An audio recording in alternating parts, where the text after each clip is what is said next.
In this video, I'll be showing you how to factory reset your MacBook Pro 2022.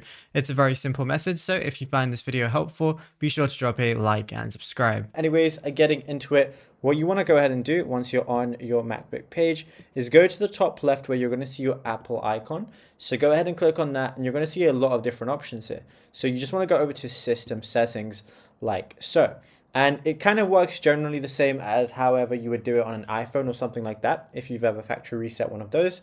But all you want to do is go to your General tab, which is right under Battery. And then from here, scroll down and right at the bottom, you're going to see an option where it says Transfer or Reset. So go ahead and click on that.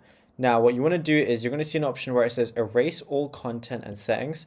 Go ahead and click on that. It's then going to need your password. So just go ahead and give it your password. So I'm going to do mine right now and unlock it. Then it's going to say erase all content and settings. All settings, media, and data for all volumes on this Mac will be erased.